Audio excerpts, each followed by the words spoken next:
है कि जो रूस से जो तेल आया उसका मात्र 1/4 पब्लिक सेक्टर रिफाइनर्स को मिला, 3/4 प्राइवेट रिफाइनरीज को गया।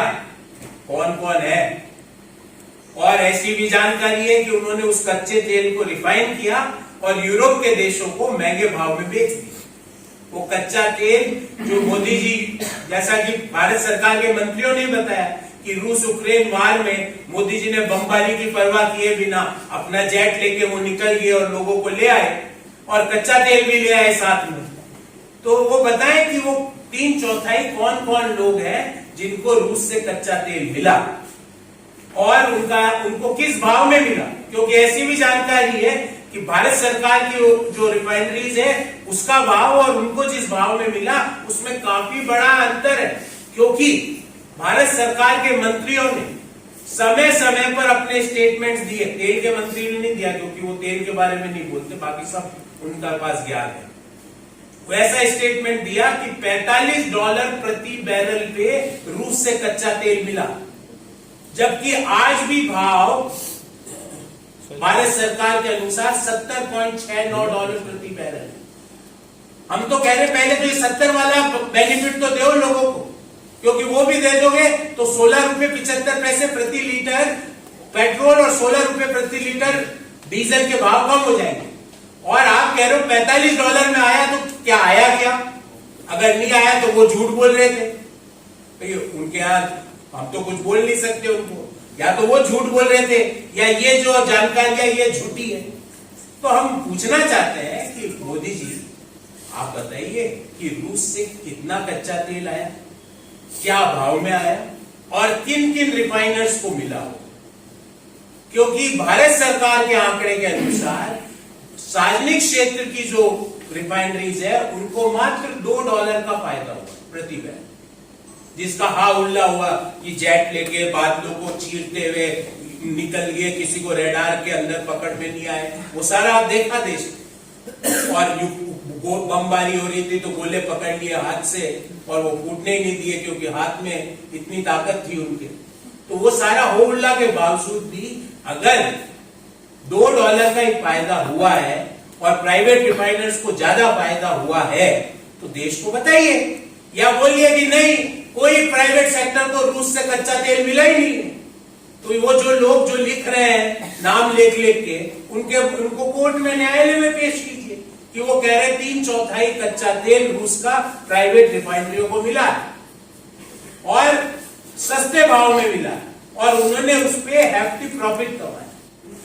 From the Russian imported crude oil, specially the private sector refineries, we want the list of those refineries. हम उन रिफाइनरीज का नाम की मांग कर रहे हैं, देश के सामने रखें और किस भाव में उनको मिला ये भी देश के सामने।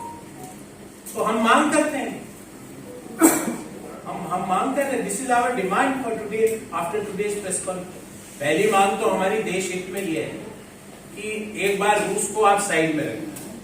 $16.75 प्रति लीटर आपके आंकड़ों के हिसाब से पिछले 305 दिनों में कच्चे तेल की कीमतों में कमी हुई है। वो बेनिफिट आपको, मुझे, किसान को, मजदूर को, मध्यम आय वर्गीय परिवार को, निम्न आय वर्गीय परिवार को क्यों नहीं मिल रहा?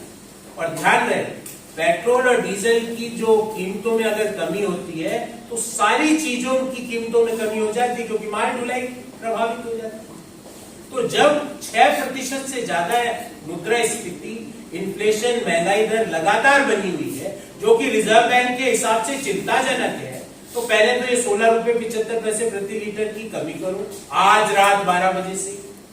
और दूसरी जो आपने जो सवाल पूछा कि रूस से जो कच्चा तेल आया, क्योंकि जो आंकड़ा आ रहा है सरकार की तरफ से वो आज आ रहा है कि मात्र $2 प्रति बैरल का फायदा हो। पहले हमको बोला गया कि अंतर्राष्ट्रीय बाजार में कीमतें $110 है, मोदी जी $45 प्रति बैरल नहीं है। तो या तो वो झूठे थे सब मंत्री, उनका लिस्ट मेरे पास है, मैं वो आपको दूंगा और देश के सामने भी रखूंगा। और अगर उनको फायदा हुआ है, अगर उस भाव में नहीं आया है, तो क्या प्राइवेट रिफाइनर्स को उस भाव में मिला है? और अगर मिला है तो वो कौन कौन सी रिफाइनरीज है उसकी पूरी की पूरी सूची देश के सामने रखे कि क्यों वो रिफाइनर्स सस्ते भाव में रशिया का तेल रिफाइन करके यूरोप को बेच रहे थे, देश को नहीं दे रहे थे, यूरोप में दे रहे थे क्योंकि वहां भाव बढ़े। मेरा ये सवाल है, संसद का सत्र चल रहा है, भले सदन चले जितनी देर भी, आपके सांसद है, क्या लिखित तौर पे भी ये जवाब आप लोग चाहेंगे कि सरकार? बिल्कुल बिल्कुल, हम इस मुद्दे को, भ्रष्टाचार का मामला बता रहे हैं, इस मुद्दे को जरूर हम उठाएंगे, हर जगह उठाएंगे। और संसद की तो आप देख रहे हो कि किस तरह सरकार संसद सत्र से ही भाग रही, यही तो सवाल है जिनसे वो घबरा रही है, यही तो मुद्दे है जिनका कोई जवाब नहीं उनके पास। जब देश के सांसद उनसे सवाल पूछेंगे कि 16 रुपए 75 पैसे की कमी कच्चे तेल की कीमतों में हुई, आपने लोगों को क्यों नहीं दी, तो मोदी जी तो आते नहीं संसद में, तेल के मंत्री बेचारे फंस जाएंगे, मोदी जी तो जवाब देते नहीं है। और ये जो आपने कहा, हम संसद से लेके सड़क तक ये मांग करते हैं, हम ये मुद्दा उठाएंगे कि रूस से आया हुआ आयातित कच्चा तेल किन किन प्राइवेट रिफाइनर्स को मिला और किस भाव में मिला, देश के सामने इसकी जानकारी रखें। इससे जुड़ा मुद्दा है, प्रधानमंत्री नरेंद्र मोदी ने आज कहा है कि 5G के आने के 6 महीने बाद में हम 6G की बात कर रहे हैं। डिजिटल लेन देन में जो है बहुत बढ़ोतरी हुई है और पूरी दुनिया भर के लिए भारत जो है मिसाल बन गया है। मोबाइल यूजर्स से लेके जो डिजिटल रेवोल्यूशन है वो इस एरा में आया है। मुझे एक चीज बताइए, आटा ही नहीं हो तो आटा गूंदने की मशीन का क्या करूं? आटा हो गया तो आटा गूंदूंगा ना। तो लोगों के जेब में पैसा ही नहीं है तो 5G और डिजिटल लेन देन का क्या करूंगा? पैसा होगा तो डिजिटल और फिजिकल सब कर सकता हूं लेन देन। जब पैसा ही नहीं है, देश में बेरोजगारी लगातार 8% पर बनी हुई है, देश में महंगाई की स्थिति यह है कि लगातार रिजर्व बैंक की जो हाईएस्ट लिमिट है उससे 6% उससे ज्यादा बनी हुई है, देश की जीडीपी 4% से ग्रो कर रही है, देश में 55 करोड़ लोग ऐसे हैं जो नौकरी की तलाश ही नहीं कर रहे, रोजगार योग्य है। तो फिर ये डिजिटल लेन देन का क्या करूं मोदी जी, कहां करूं?